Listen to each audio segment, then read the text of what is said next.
Cada año, los pavos reales macho pierden las magníficas plumas de su cola. Debe de ser un alivio. Son muy pesadas y atraen a depredadores hambrientos. Pero cuando vuelven a crecer, quizá el alivio es aún mayor. Las hembras de pavo real solo se aparean con los machos bien dotados. Si no hay plumaje espectacular, no hay sexo, ni transmisión de genes a la siguiente generación. Es algo que todos los seres vivos estamos programados para hacer. Algo por lo que vale la pena pelear, y puede que incluso morir. De hecho, desde una perspectiva evolutiva, el sexo es más importante que la vida misma. Se sabe de hembras de mantis religiosa que han convertido a sus parejas en cena. Pero todas las mantis que existen en este momento tuvieron un padre dispuesto a correr el riesgo. El salmón del Pacífico da todo lo que tiene por remontar un río para desovar. Cuando lo ha conseguido, simplemente se deja morir.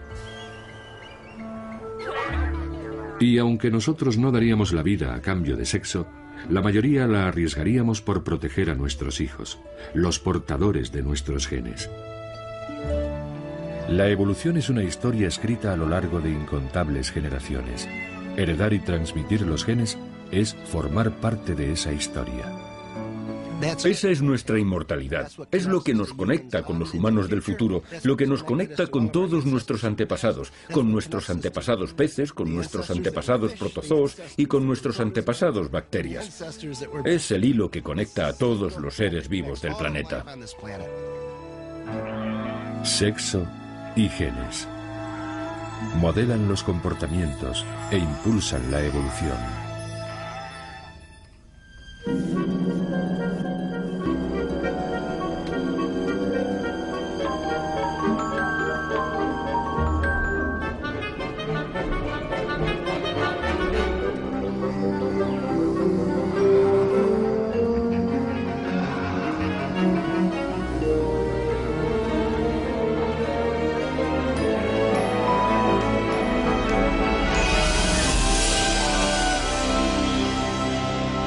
Evolución.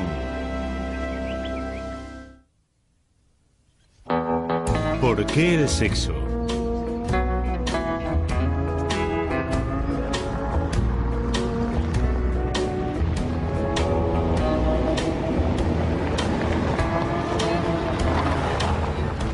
Por allí. Aquí en el sureste de Texas, los rodeos son una parte importante de nuestra historia. Hacemos rodeos de ganado. Últimamente incluso hay rodeos de serpientes de cascabel. Pero mi equipo no ha venido aquí a buscar ni ganado ni serpientes, sino a buscar una especie muy particular de lagarto cuya estrategia reproductiva difiere de la mayoría de los organismos que viven en el planeta. Por ahí, por ahí. Allá va, está ahí. Vuelve hacia ti.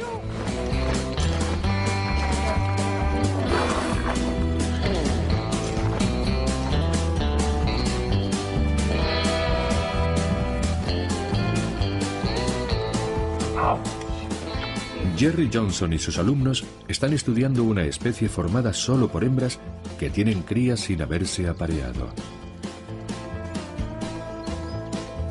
Cada huevo contiene el juego de genes completos de su madre.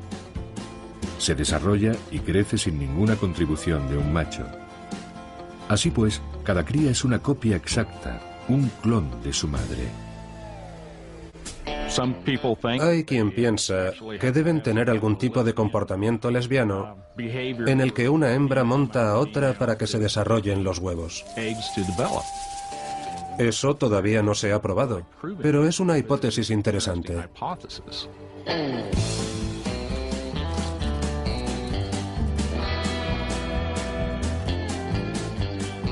Al margen de cómo lo consigan, estos lagartos han dominado el arte de la clonación, lo que plantea un interrogante fundamental. En relación a estos lagartos, la gran pregunta es que si les va tan bien siendo una especie exclusivamente de hembras, ¿por qué hay sexo? ¿Realmente son necesarios los machos? Inmersos como estamos en una cultura que ensalza el valor del macho, su elegancia, su seguridad, su pasión, cuestionarse la necesidad de los machos no es habitual. Los hombres casi nunca lo hacen, y cuando lo hacen las mujeres, a menudo es por despecho. La mayor parte del tiempo nos basta con decir «Vive la différence» y seguir a lo nuestro. Pero para los biólogos evolucionistas es una pregunta muy real. Dada la eficacia de la clonación, ¿por qué iba ninguna hembra a pasar voluntariamente por las complicaciones de la reproducción sexual? Para empezar, los machos no pueden parir o ahobar, y tampoco suelen compartir la responsabilidad de la cría. Y además, está el hecho de que la madre solo puede transmitir el 50% de sus genes, por no mencionar todo el tiempo, energía y molestias que suponen el cortejo y el apareamiento.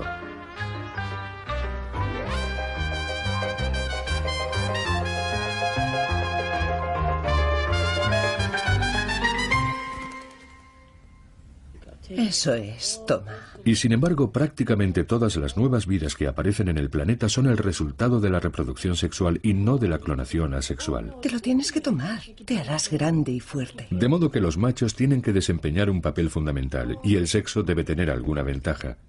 Sea cual sea, está enraizado en lo más profundo de nuestro ser. Toda mi vida he querido ser madre. Es un instinto, un sentimiento. Es algo que simplemente sabes que quieres hacer. He dado un giro de 180 grados. Es increíble, nunca pensé que diría algo así, pero realmente quería tener un hijo.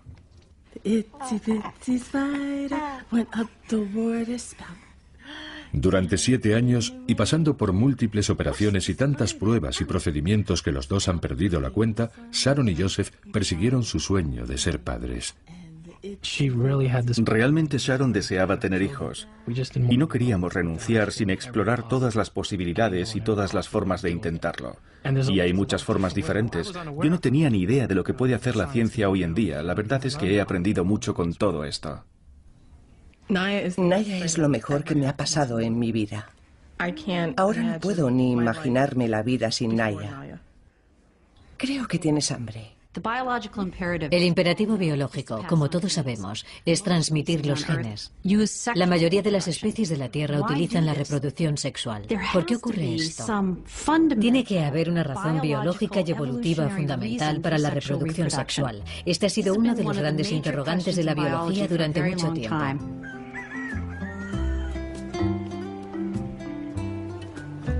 Robert Brainhock lleva 25 años viniendo a las remotas colinas de Sonora, México, con la esperanza de encontrar una respuesta a ese antiguo misterio.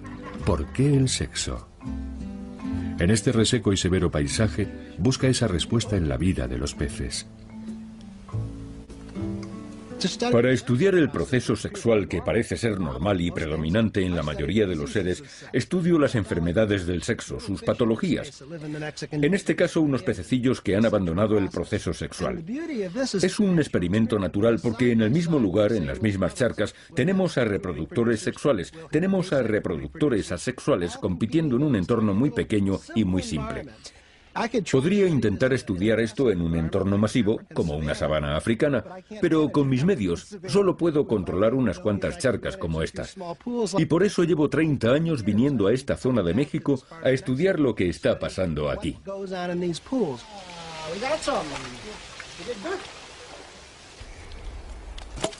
Aquí hay una buena muestra. Mira lo negros que son estos peces. Vaya, y mira el pigmento que tienen. Hace años, Brainhock descubrió que un 40% de estos pececillos estaban infectados por un parásito que causa la diplopstomiasis, o enfermedad de los puntos negros, pero a los demás no parecía afectarles. Cuando los llevamos al laboratorio y empezamos a observarlos, pensamos, esto sí que es curioso. Los reproductores asexuales tenían una cantidad mucho mayor de parásitos que los reproductores sexuales. Pero ¿por qué les atacaban más los parásitos a ellos? Porque todos estaban expuestos por igual a los parásitos en el agua. No parecía haber ninguna razón para que los diferentes tipos de peces tuvieran una cantidad de parásitos diferente, a menos que fuera algo fundamentalmente relacionado con que unos fueran asexuales y otros sexuales. ¿Y entonces? Lo único que podía hacer era seguir caminando, tomando muestras y pensando. Mira esto. Finalmente cayó en la cuenta. Tenía delante una demostración del valor de los machos en el mundo real. Algo que sugería una hipótesis evolutiva bautizada como teoría de la reina roja. La reina roja es una idea muy interesante. Es una de las grandes ideas evolutivas desde Darwin y se le ocurrió a un científico maravilloso, Leigh Van Valen, que se preguntó, ¿se detiene la evolución cuando los seres se han adaptado al entorno a la perfección? Y respondió, claro que no. La evolución es una carrera y se parece mucho a la carrera que hacen Alicia y la Reina Roja. En el cuento, Alicia dice, por más deprisa que corramos, nada parece cambiar, seguimos en el mismo sitio. Y la Reina Roja dice, sí, tienes que correr tan deprisa como puedas para poder seguir en el mismo sitio. Vivimos en un mundo complejo, un mundo lleno de parásitos, lleno de virus y bacterias, depredadores, especies competitivas, y todos están evolucionando. Cuando una especie deja de evolucionar para responder a todos esos desafíos y amenazas, está condenada. Los peces clonados habían dejado de evolucionar. Eran una presa fácil, sobre todo para un parásito de vida muy corta y que evolucionaba con gran rapidez. Pero los peces sexuales eran un objetivo en movimiento. Cada uno era una nueva combinación creada a partir de los genes de sus padres. Desde el punto de vista de los parásitos, cada individuo de la población sexual era un desafío único e individual, y eso frenaba la transmisión del parásito entre esa población sexual. Esa era la respuesta al misterio del sexo, que es la mejor defensa frente a enemigos que evolucionan muy deprisa. O eso parecía, hasta que una prolongada sequía hizo desaparecer las charcas matando a los pececillos y poniendo en cuestión toda la teoría. Con el tiempo volvió el agua y también los pececillos, que habían ido ascendiendo lentamente monte arriba de charca en charca. Cuando Brainhot examinó la más alta, hizo un desconcertante descubrimiento. Ahora los parásitos estaban diezmando a los reproductores sexuales, y a los clones les iba bastante bien. Esto contradecía radicalmente todo lo que habíamos visto hasta entonces. Todo se había vuelto del revés. Estaba pasando algo misterioso y era una oportunidad para hacer ciencia. La naturaleza nos había planteado un experimento. Teníamos que descubrir qué había cambiado. Recogimos peces, los examinamos y descubrimos que la especie sexual, en el proceso de la recolonización, había perdido la variedad genética. Se había vuelto endogámica. Los análisis revelaron que los peces sexuales ahora eran como clones. Eran similares unos a otros genéticamente, y dado que eran muchos más que los clones verdaderos, se habían convertido en el nuevo objetivo de los parásitos. Como prueba final, Brainhot realizó un experimento muy simple. Me fui río abajo a una charca en la que los peces todavía tenían diversidad genética y recogí unos cuantos. Los metí en mi cubo, fui montaña arriba y los tiré en la charca donde los peces sexuales habían perdido la variación. Un año más tarde el resultado era maravilloso. La carga de parásitos de los peces sexuales había descendido a los niveles que tenían en el pasado. Y los asexuales volvían a ser el principal objetivo de los parásitos. Y cuando examinamos a los peces sexuales, vimos que habíamos conseguido trasplantar la variación genética a aquella charca. De modo que esa es la clave. El sexo genera variedad en la descendencia, y cuando se le quita eso a un reproductor sexual, forzándolo a la endogamia o a la clonación, se pierde el principal beneficio del sexo. Es la diversidad en la descendencia la que presenta desafíos a todo lo que la rodea. Desafía a los parásitos, a los virus, a los competidores. Esa es la belleza del proceso sexual, la variación y la maravillosa diversidad que produce. La lección que nos enseñan los pececillos de Brainhot es que transmitir solo la mitad de nuestros genes a nuestros hijos es un precio que vale la pena pagar. El sexo genera variedad, y eso incrementa las probabilidades de supervivencia de una especie en un mundo dominado por la competición constante.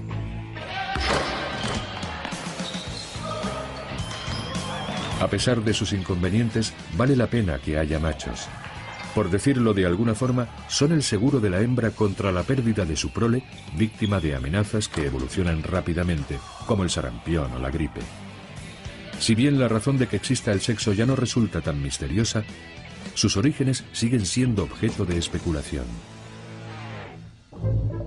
Algunos creen que todo empezó hace miles de millones de años, con el encuentro casual de dos seres unicelulares en la noche primordial. Se encuentran e intercambian genes. En realidad esa es la finalidad del sexo. El intercambio es breve, pero ahora los dos son un poco más fuertes y han aumentado sus posibilidades de sobrevivir y reproducirse. Los machos y las hembras vendrían después, cuando las modificaciones aleatorias produjeron un ser que era pequeño y rápido, lo cual resultaba ser una ventaja evolutiva. Los organismos con ese tipo de células reproductivas son los machos. Su objetivo es encontrar otros organismos que tienen una especialidad diferente, proporcionar los nutrientes que requiere la vida. Son las hembras. Estos organismos pioneros evolucionaron con el tiempo convirtiéndose en espermatozoides y óvulos. Los machos producen millones de espermatozoides. Con tantos hijos en potencia, no tiene sentido ser muy selectivo con los óvulos. La mejor estrategia es intentar fertilizar todos los óvulos posibles. Los óvulos son más complejos que los espermatozoides y requieren una mayor inversión de energía. Por ello, las hembras solo producen un número limitado. Menos óvulos equivale a menos oportunidades de transmitir los genes, y eso significa que las hembras, a diferencia de los machos, tienen razones para ser más exigentes. A un nivel biológico profundo, machos y hembras buscan cosas diferentes, a pesar de lo que pueda parecer en la superficie. Pequeños espermatozoides frente a grandes óvulos. Cantidad frente a calidad. Estas son las raíces evolutivas de la guerra de los sexos. Esta guerra es mucho más que una inspiración para poetas, filósofos y guionistas de culebrones. Puede explicar mucho sobre cómo evolucionan las especies y sobre los motivos de que tengan determinado aspecto y se comporten de determinada forma. Charles Darwin fue el primero en reconocer el significado evolutivo del sexo. Y llegó a esta conclusión porque su teoría de la selección natural tenía un gran problema. Explicaba perfectamente por qué todos los osos polares tenían un espeso pelaje. Con el paso del tiempo, cualquier rasgo que incremente las posibilidades de sobrevivir de un individuo se extiende a toda la población. Pero no podía explicar las espectaculares extravagancias que encontramos en el mundo natural, como por ejemplo la cola del pavo real. Sí, Darwin tenía un problema con los pavos reales. De hecho, en una ocasión dijo, la visión de un pavo real me da ganas de vomitar, porque no comprendía cómo había evolucionado aquello. Una reacción algo extrema, quizás, pero es difícil ver la cola de un pavo real como otra cosa que un impedimento para la supervivencia. Es pesada. Es difícil de transportar. Requiere mucha energía hacerla crecer. Llama la atención y sobre todo es un gran estorbo para un animal si tiene que huir de un depredador.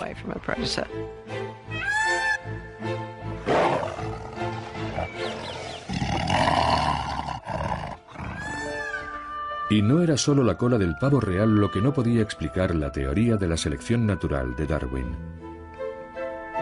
También estaban los recargados adornos de los caparazones de algunos escarabajos y la barroca extravagancia de las mariposas.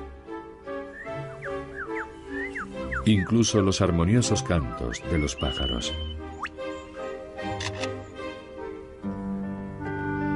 Los teólogos de la época argumentaron que Dios había creado las llamativas flores y los plumajes de las aves para inspirar la admiración y la devoción de los hombres.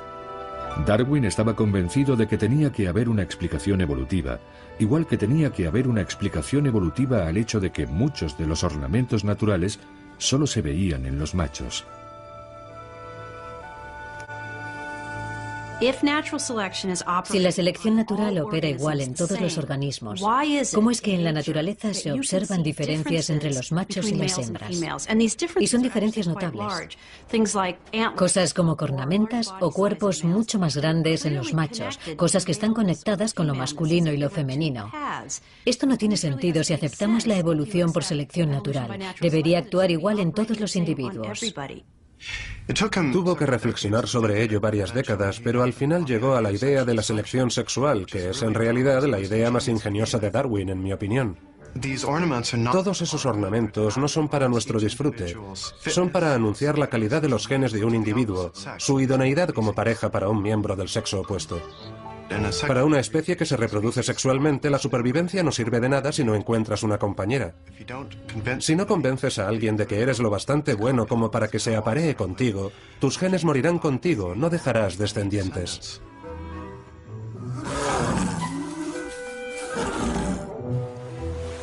Darwin diferenció dos estrategias vigentes en las idiosincrasias del cortejo en las diferentes especies. La del macho es la competición. La de la hembra es la elección. Los machos luchan por el acceso a las hembras, o por el control sobre ellas o sobre algún recurso que ellas necesiten, como puede ser la comida o un territorio. A veces esta competición puede ser muy violenta. Pero otras veces, los machos de una especie siguen el camino personificado por John Travolta en Fiebre del sábado noche. El camino del pavo real, la seducción a través de la ostentación sexual. Y aquí es donde entra la elección femenina. La elección femenina es esa parte de la selección sexual en la que las hembras escogen a unos machos en particular y no a otros. Es comprensible que la hembra, que invierte más por huevo, por cría, sea muy exigente sobre con quién procrea, con quién combina sus genes. Mientras que es comprensible que al macho, cuya inversión es mínima, le importe mucho menos. A los contemporáneos de Darwin les parecía muy bien la competición entre machos, pero que las hembras dirigiesen la evolución activamente mediante la selección de sus parejas, eso ya era demasiado. Este era el aspecto de la selección sexual que más problemas causaba a la sociedad victoriana. No podían imaginar que simples cerebros femeninos estuvieran dando forma a algo tan grande e importante como la evolución misma. En aquellos tiempos las mujeres no tenían ningún poder de elección. Los hombres decidían con quién se casaban, por ejemplo, y las mujeres realmente no tenían mucho que decir al respecto. Tan radical era la idea de la elección femenina que pasó más de un siglo antes de que alguien la pusiera a prueba. Los experimentos de Marion Petrie con pavos reales fueron de los primeros.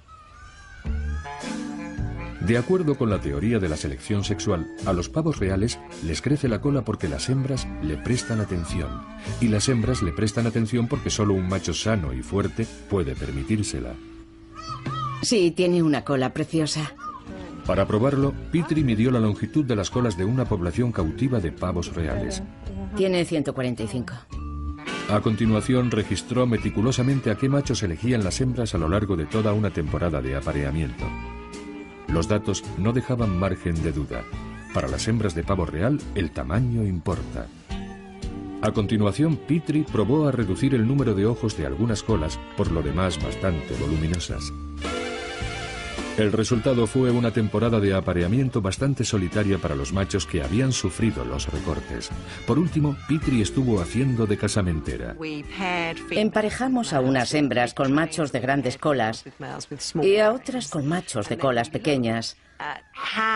Y después comprobamos qué relación tenía el tamaño de la cola del macho con la descendencia de unas y otras. Y lo que descubrimos fue que los polluelos de las hembras que se habían apareado con machos de cola grande sobrevivían mucho mejor. La paternidad sí que importa. Los pavos reales son un caso clásico de evolución mediante selección sexual. Los machos compiten por la posibilidad de aparearse y las hembras buscan los mejores genes. Cuando las hembras eligen un rasgo que es un fiel indicador de la calidad de los genes, ese rasgo se va extendiendo a toda la población a lo largo de generaciones. Y puede llegar hasta la exageración. Todo ello es consecuencia lógica de las diferentes estrategias reproductivas de los machos, que producen un gran número de espermatozoides, y las hembras, que tienen un número limitado de óvulos. Pero el objetivo no es solamente la reproducción. Las crías tienen que sobrevivir el tiempo suficiente para reproducirse ellas también, y a veces eso requiere prestar tanta atención a los rasgos del comportamiento como a los físicos.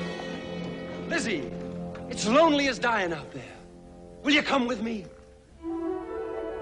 En el clásico de Hollywood El farsante, la lucha interior de Katharine Hepburn para elegir entre el sensual y chispeante Burt Lancaster y el fiable Wendell Corey refleja un profundo dilema biológico. Para algunas especies, las probabilidades de sobrevivir de las crías aumentan si la hembra elige a un macho que se quede a su lado, antes que al portador de los mejores genes.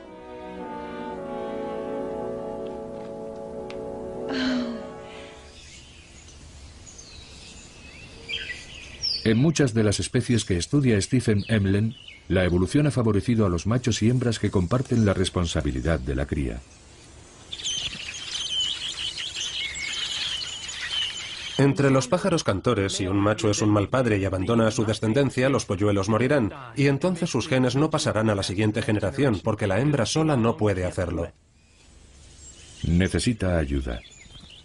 Pero él solo va a renunciar a su independencia si está convencido de que los polluelos que está ayudando a criar son suyos. El resultado es la monogamia, una solución social a un dilema biológico. Los humanos también nacemos con una fuerte dependencia del cuidado de nuestros padres. No puedes esperar, ¿eh? ¿No sale lo bastante deprisa para ti? Vamos a ver. La paternidad tiene que ver con criar a tu hijo, amar a tu hijo, sacrificarte por él. Y Naya, yo daría mi vida por ella sin pensarlo un momento. Todo lo que hacemos gira a su alrededor. Nuestras necesidades son secundarias. Lo que ella necesita es lo primero. Una inversión compartida en la siguiente generación puede reforzar el compromiso entre los miembros de una pareja. Lo que ha hecho ella ha sido complementarnos. Ya no somos él y yo, somos los tres. Y bueno, nos gusta cómo suena eso, ¿sabe? Pero la monogamia no es fácil de mantener. Mientras algunas fuerzas evolutivas la animan, otras amenazan los valores familiares en los que se basa. Los pájaros cantores son excepcionalmente monógamos. Pero a pesar de que se emparejan y crían juntos a sus polluelos, algunas no pueden evitar desear a sus vecinos. Por ejemplo, aquí, en esta arboleda de Ítaca, vuelves de tu migración desde Sudamérica y de los 100 pájaros de tu especie que hay en la arboleda, tú eres la hembra número 65 que vuelve de la migración.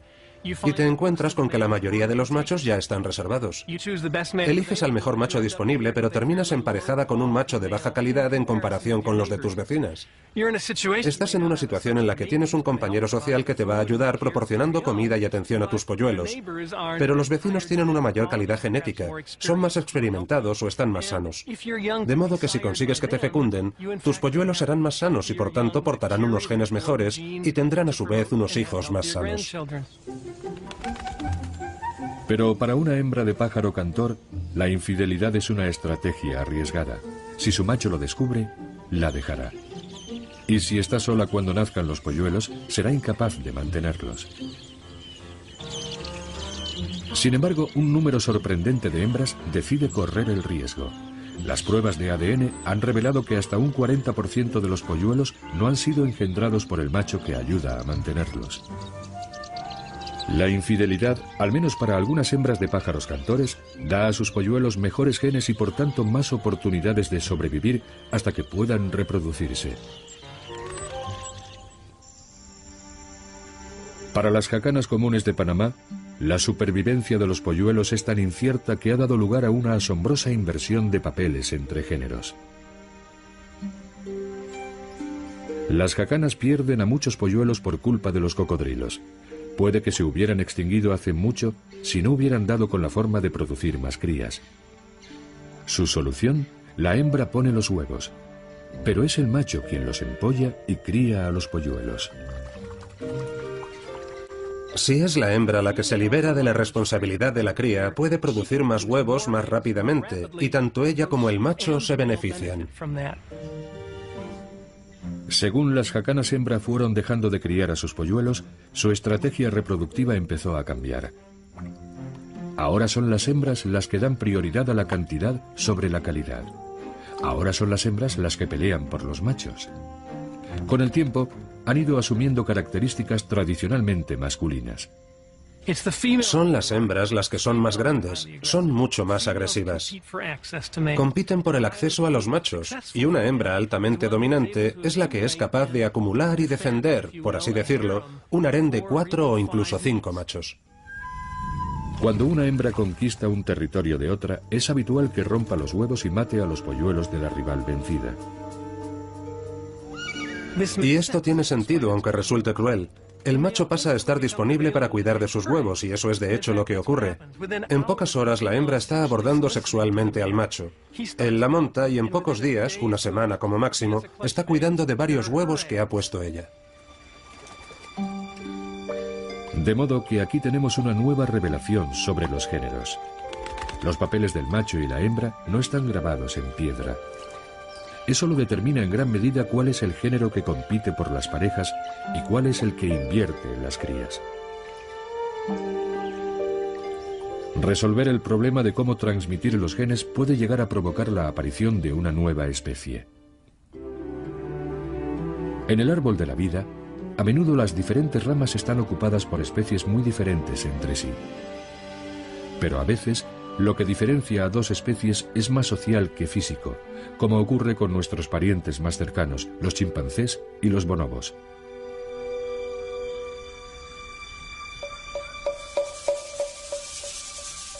Los chimpancés y los bonobos viven en selvas similares de África ecuatorial. Son físicamente muy parecidos, viven en comunidades del mismo tamaño y tienen una dieta similar. Y sin embargo, la violencia es un hecho cotidiano para los chimpancés. Las batallas entre manadas vecinas son frecuentes. También lo es la violencia física contra las hembras por parte de los machos. Los bonobos, en cambio, son esencialmente pacíficos. En cualquier situación, los bonobos están predispuestos a hacer el amor, no la guerra.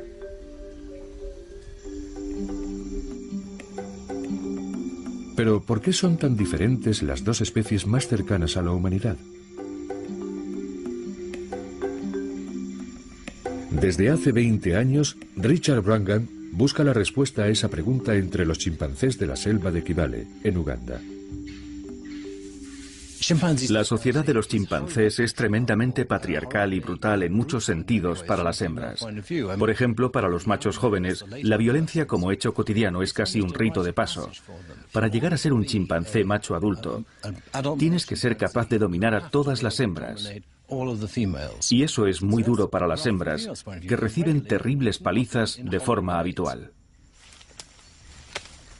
A menudo, Wrangham se encuentra en mitad de lo que, a falta de otro término, hay que denominar violencia doméstica.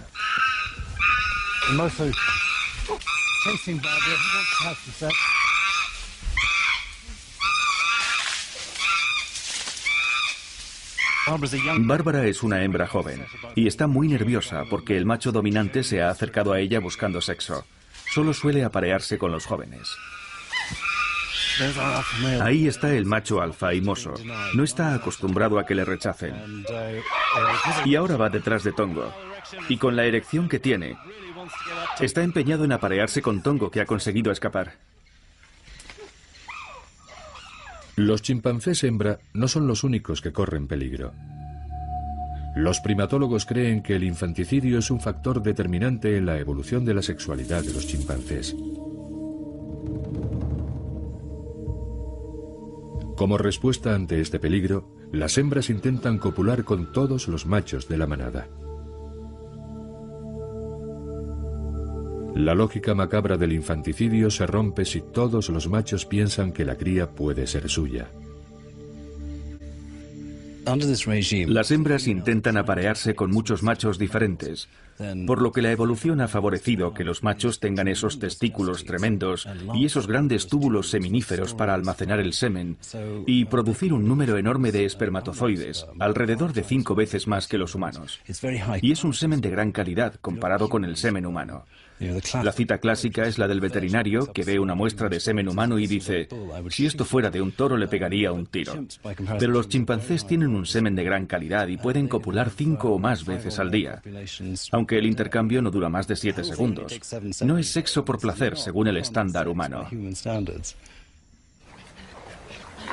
Los bonobos, por otra parte, parecen encontrar el sexo profundamente placentero.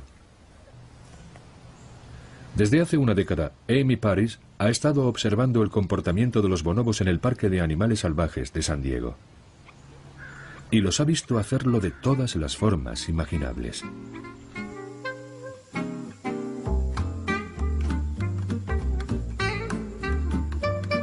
Hay interacciones entre ambos sexos que a menudo son cara a cara, como hacen los humanos. También se ve lo que llamamos apareamiento ventral en vertical, en el que macho y hembra copulan suspendidos de un árbol. Los machos practican el sexo con otros machos en lo que llamamos frotamiento de traseros. Los dos están de pie y se frotan los escrotos.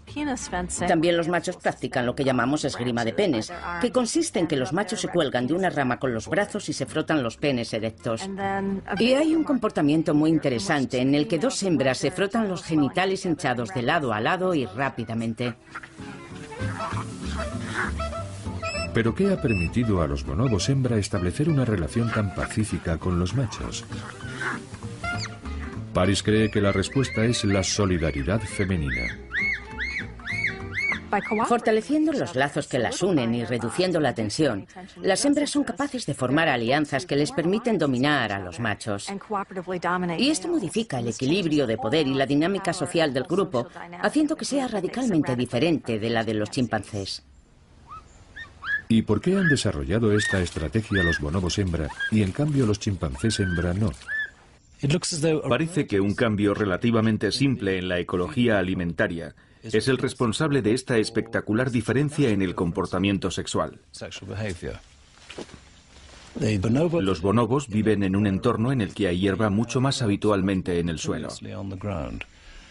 Y hay chimpancés que viven en áreas de selva similares, pero esas áreas, además de por ellos, también están ocupadas por gorilas. Los gorilas acaparan la comida que hay en el suelo, con lo que los chimpancés dependen en gran medida de los árboles frutales. Para conseguir la comida que necesitan, las hembras de chimpancé comen en solitario. Las madres con sus crías, que pueden tener entre 1 y 5 años, no pueden moverse con tanta rapidez como los machos. Si una cría está jugando en una rama y otras están mordisqueando algo tranquilamente, la madre tiene que esperarlas. Así que los machos llegan a donde abunda la comida mucho antes, y para cuando llegan las madres ya se lo han comido todo. Las madres se alejan unas de otras y de los machos, y no tienen apenas oportunidades de estrechar lazos entre ellas. El simple hecho de que hubiera comida disponible en el suelo parece haber sido la fuerza que impulsó la evolución de los bonobos. Brangan cree que el catalizador fue una prolongada sequía que se produjo hace 2 millones de años en lo que actualmente es Zaire. Las plantas y los gorilas, que dependían de ellas, murieron. También fue duro para los chimpancés, pero ellos podían vivir de la fruta de los árboles. Cuando regresaron las lluvias y las plantas, los gorilas habían desaparecido y los chimpancés tuvieron acceso a la comida que había en el suelo. Con el tiempo, evolucionaron convirtiéndose en los bonobos.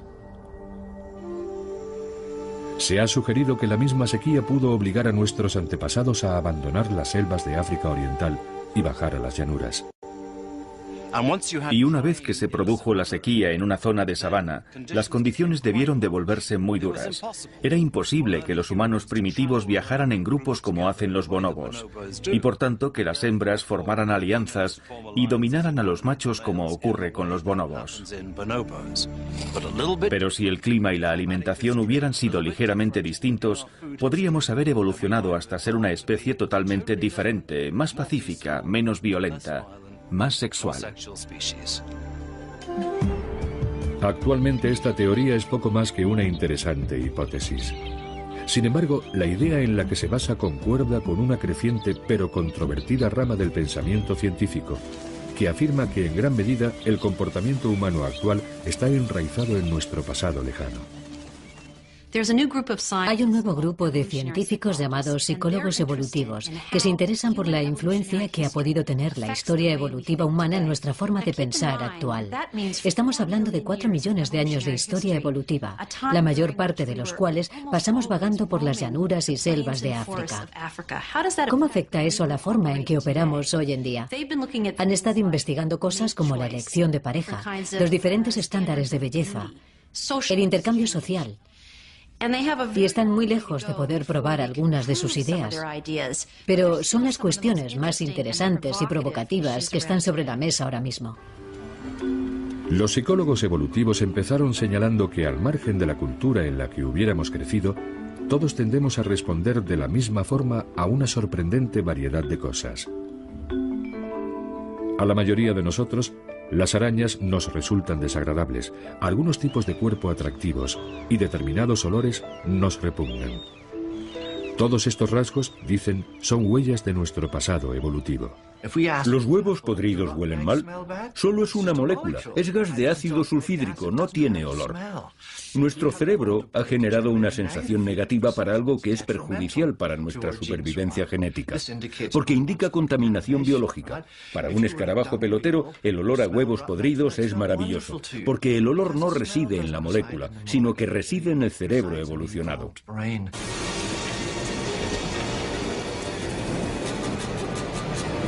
Para un psicólogo evolutivo no es casualidad que el cine de Hollywood recurra a las serpientes cuando quiere poner a un héroe en peligro.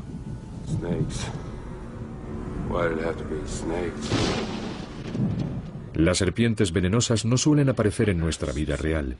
Sin embargo, la mayoría de nosotros comparte el miedo instintivo de Indiana Jones. Otro instinto profundamente enraizado que podemos haber heredado de nuestros antepasados es la capacidad de oler a una pareja genéticamente compatible. En un curioso experimento, los científicos pidieron a varios jóvenes que durmieran con la misma camiseta un par de noches hasta que ésta se impregnara con su olor personal. Cuando se pidió a diferentes mujeres que puntuaran el atractivo sexual de los diferentes hombres basándose solo en el olor de las camisetas, sistemáticamente daban puntuaciones más altas a las camisetas de hombres cuyos genes relacionados con la inmunidad eran diferentes a los suyos. Desde un punto de vista evolutivo, esto tiene sentido. Elegir a una pareja cuyos genes determinantes de la inmunidad son diferentes da a los hijos una mayor protección contra virus, parásitos y otros agentes patógenos. La capacidad de oler los genes más adecuados es un talento notable, pero como la mayoría de los instintos, no sabemos cuándo está actuando. Simplemente nos gusta cómo huele alguien, o su aspecto, o quizá que nos hace reír.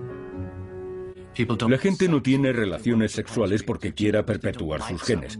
No nos gusta alguien porque queramos combinar mejor nuestros genes. La gente practica el sexo porque le hace sentirse bien.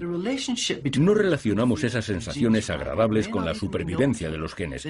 Hacemos cosas porque nos resultan agradables y nunca pensamos, ¿por qué esto me resulta agradable?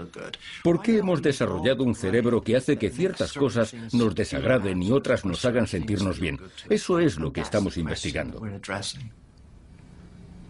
Como muchos hombres, Victor Johnston pasa todo el tiempo que puede mirando a mujeres atractivas. Pero Johnston lo hace con un fin académico, como parte de su investigación para entender las raíces evolutivas de la belleza. No hay que olvidar que la belleza es un poco como el azúcar. En un mundo de cazadores y recolectores, la principal fuente de azúcar era la fruta madura. Si te gustaba el sabor del azúcar, tenías una dieta muy nutritiva. Y ahora que hemos separado el azúcar del nutriente, el azúcar nos está matando. Es malo para nosotros y sin embargo nos sigue encantando. La belleza puede ser algo parecido. La belleza solo es una configuración de rasgos faciales que nos parece atractiva. Son una serie de rasgos que nos dicen algo biológicamente importante. A los hombres les gustan los labios carnosos y eso se debe a un alto nivel de estrógenos durante la pubertad. También les gustan las mujeres con una mandíbula pequeña y más bien estrecha, y eso indica un bajo nivel de testosterona. Y esa combinación de estrógenos altos y baja testosterona está relacionada con la fertilidad. En un mundo de cazadores y recolectores era importante detectar esos detalles. Pero en el mundo actual tenemos medicamentos para la fertilidad y anticonceptivos. Ya no es tan importante, pero sigue afectando a nuestro comportamiento. La siguiente cara que quiero que busques, Sara, es la que te parece más atractiva en un hombre. El hombre más atractivo. Sí, el hombre más atractivo dentro de este abanico de caras. Para estudiar las preferencias faciales, Johnston ha diseñado un programa informático que pasa sin interrupción desde un rostro de mujer sensual y fértil al de un hombre marcadamente viril. Ese tío parece que acaba de salir de la cárcel. Ya no es muy popular. Sí, no será muy popular. Quiero que selecciones al mejor hombre para una relación a corto plazo. A corto plazo, vale. Un fin de semana secreto. Tendería a ser alguien más masculino. Algo parecido a esto. Para una relación a corto plazo quieren a alguien que tenga muchos marcadores de testosterona en la cara, comparado con el que elegirían para una relación a largo plazo. Cuando una mujer busca una relación a corto plazo, lo que busca son características más masculinas. Pero no ocurre lo mismo cuando busca a una persona más suave, más afectuosa, para una relación a largo plazo. Quizá alguien que sea un poco más protector, que me ayude, que nos cuide. Johnston ha hecho estas pruebas con las mismas personas más de una vez, y la sorpresa fue que a veces daban diferentes respuestas en diferentes días. ¿Cuándo tuviste tu última regla? Resultó que cuando las mujeres están ovulando y las posibilidades de embarazo son más altas, hay un cambio consistente en lo que les resulta atractivo. Se inclinan más hacia un aspecto más masculino. Quiero a alguien de mi edad. Igual que les ocurre a los pájaros cantores, entonces es cuando el atractivo inconsciente de esos buenos genes es más fuerte. Ese. De todas las teorías de la psicología evolutiva, ninguna es tan radical como la de Geoffrey Miller. Él cree que el cerebro humano, como la magnífica cola del pavo real, es una extravagancia que evolucionó, al menos en parte, para ayudarnos a atraer a miembros del sexo opuesto y transmitir nuestros genes. El cerebro humano es el sistema más complejo que existe en el universo conocido. Sobrepasa con mucho lo que parece que podríamos necesitar para sobrevivir en las llanuras de África. De hecho, el cerebro humano parece tan excesivo que a mucha gente que cree en la evolución aplicada a las plantas y a los animales, le cuesta imaginar cómo la selección natural pudo producir el cerebro humano. Todas las demás especies del planeta parecen arreglárselas bien con sistemas nerviosos relativamente pequeños que parecen estar muy optimizados para hacer justamente lo que necesita la especie para salir adelante. Creo que es de lo más normal que la gente sea escéptica y dude que sea solo la selección por la supervivencia la responsable del cerebro humano. Creo que hubo una especie de guía. Fue una especie de proceso de toma de decisiones la que seleccionó nuestro cerebro. Pero no fue Dios, fueron nuestros antepasados. Elegían a sus parejas sexuales por su cerebro, por su comportamiento. Creo que nuestros antepasados semi-inteligentes fueron los artífices de la evolución humana. Al elegir una pareja seguimos teniendo en cuenta la belleza, pero lo que cuenta realmente es cómo piensa, siente y actúa la otra persona. Y todo eso son productos del cerebro. Es un hombre dulce y cariñoso y me hace reír. A él no se lo voy a decir porque hay veces que no me hace reír, pero tiene cualidades que me gustan mucho. Es gracioso, es cariñoso, es generoso. Tiene todas las buenas cualidades que se busca en una pareja. su sentido del humor, su risa. Siempre parece estar animada, siempre está feliz y tiene una personalidad increíble. Y además es una mujer muy atractiva. No le voy a mentir, eso también tuvo mucho que ver. I tell you, there comes one moment once, and heaven help those who pass that moment by, when beauty stands looking into the soul with graves. En el drama clásico, las elocuentes palabras de Cyrano de Bergerac convencen a la hermosa Roxana de que tiene mucho más que una nariz extraordinaria. Es su cerebro, no su atractivo, el que conquista su corazón. Your name is like a golden bell hung in my heart, and when I think of you I tremble, and the bell swings and rings. Todo el que se enamora sabe que no se está enamorando solo de los rasgos físicos de la otra persona, sino de su personalidad, su inteligencia, su creatividad, su ingenio y su encanto. Yes. That is love. Yes, that is love. Hay todo tipo de cosas que afectan al cerebro, y por esa razón el cerebro es un excelente indicador de lo sanos y en forma que estamos durante el cortejo. De hecho, posiblemente es incluso un mejor indicador que la cola del pavo real. La idea de Geoffrey Miller de que la selección sexual fue la que impulsó el desarrollo de un cerebro más grande es realmente interesante, porque no es la historia de siempre del uso de las herramientas, el lenguaje, la cultura. Es algo totalmente diferente, aunque tengo algunas dudas sobre cuál es el papel de la hembra en todo esto. Pero aún así es una idea muy intrigante y podría tener razón.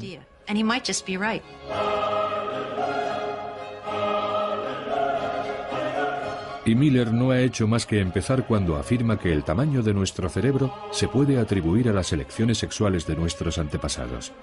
También está convencido de que la expresión artística, por sublime que sea, está profundamente enraizada en nuestro deseo de impresionar al sexo opuesto. Y eso incluye la música, el arte, los usos poéticos y narrativos del lenguaje, incluso un buen sentido del humor. Según Miller, todo ello procede de nuestro instinto de ostentación sexual. Creo que cuando mucha gente produce manifestaciones culturales, lo que están haciendo en cierto sentido es ejercitar ese instinto sexual de impresionar al sexo opuesto. No lo hacen conscientemente, pero incorporan a ese producto una gran cantidad de información sobre ellos. A mucha gente le escandaliza esta idea de que el fin de las manifestaciones culturales es atraer a parejas sexuales. De alguna forma les parece degradante, como si el sexo fuera sucio y la cultura fuera limpia y los dos se debieran mantener separados. Creo que esto es un error básico.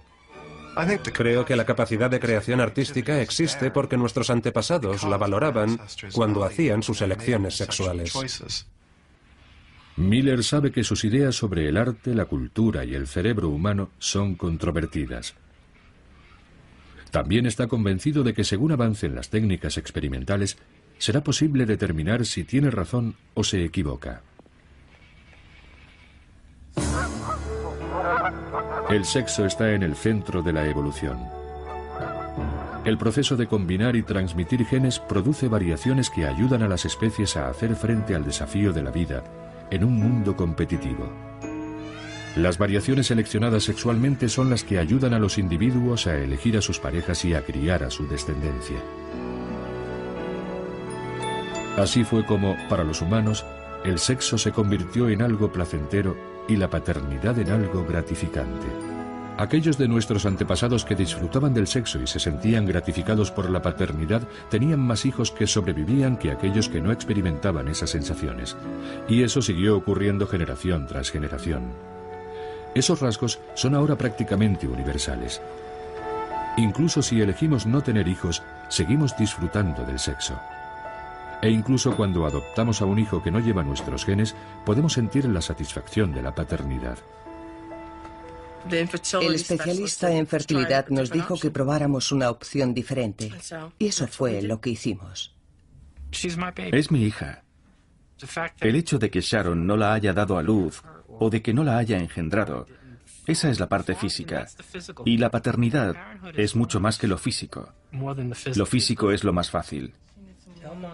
Dile a mamá, quiero una parabólica. Sí, dile que eso es lo que quieres.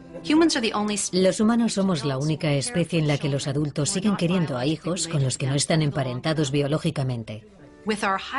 Con nuestro cerebro altamente intelectualizado, hemos tomado ese poderoso instinto biológico de aparearnos y reproducirnos y tener descendencia.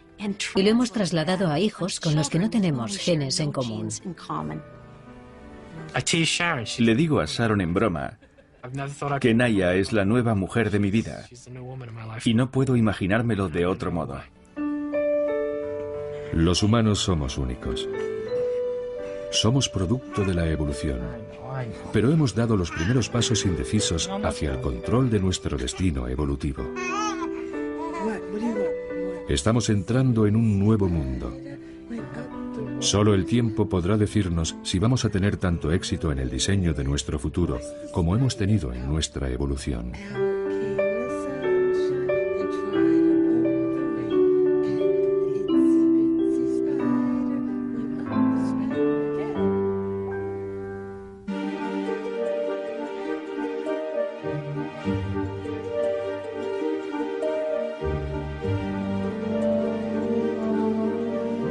De los organismos que viven en el planeta.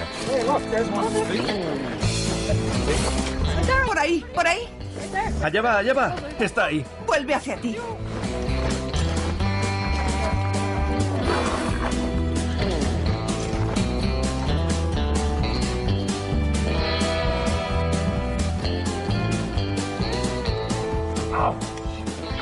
Jerry Johnson y sus alumnos están estudiando una especie formada solo por hembras que tienen crías sin haberse apareado. Cada huevo contiene el juego de genes completos de su madre. Se desarrolla y crece sin ninguna contribución de un macho. Así pues, cada cría es una copia exacta, un clon de su madre. Hay quien piensa que deben tener algún tipo de comportamiento lesbiano en el que una hembra monta a otra para que se desarrollen los huevos. Eso todavía no se ha probado, pero es una hipótesis interesante.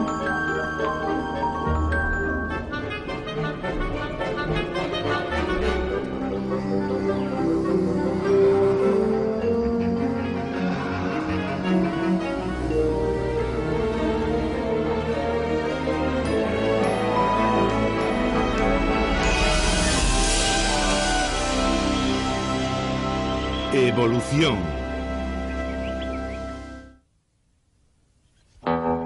¿Por qué el sexo?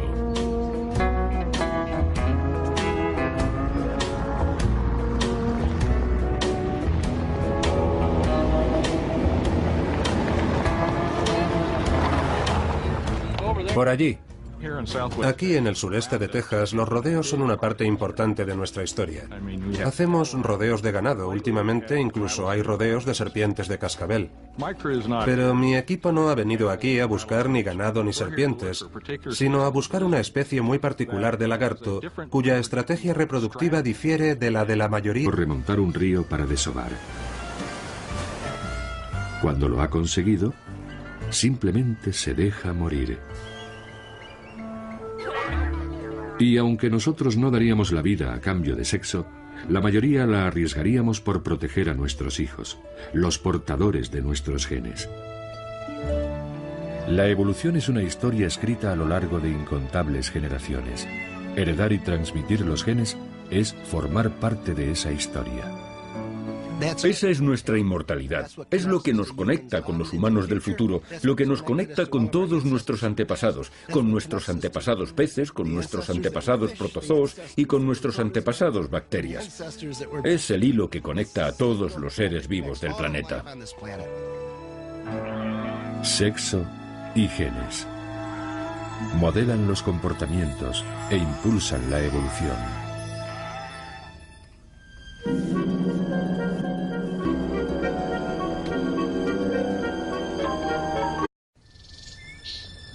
Cada año, los pavos reales macho pierden las magníficas plumas de su cola. Debe de ser un alivio. Son muy pesadas y atraen a depredadores hambrientos.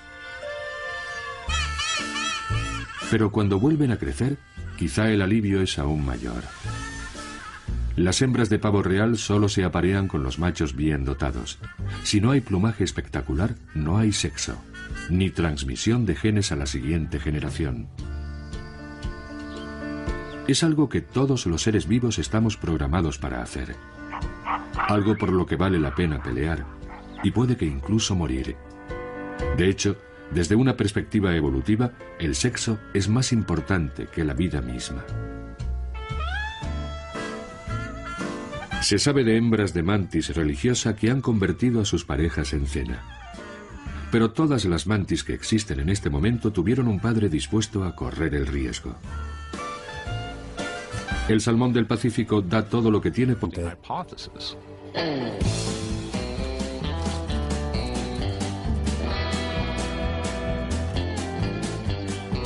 Al margen de cómo lo consigan, estos lagartos han dominado el arte de la clonación, lo que plantea un interrogante fundamental. En relación a estos lagartos, la gran pregunta es que si les va tan bien siendo una especie exclusivamente de hembras, ¿por qué hay sexo? ¿Realmente son necesarios los machos? Inmersos como estamos en una cultura que ensalza el valor del macho, su elegancia, su seguridad, su pasión, cuestionarse la necesidad de los machos no es habitual. Los hombres casi nunca lo hacen, y cuando lo hacen las mujeres, a menudo es por despecho. La mayor parte del tiempo nos basta con decir «Vive la différence» y seguir a lo nuestro. Pero para los biólogos evolucionistas es una pregunta muy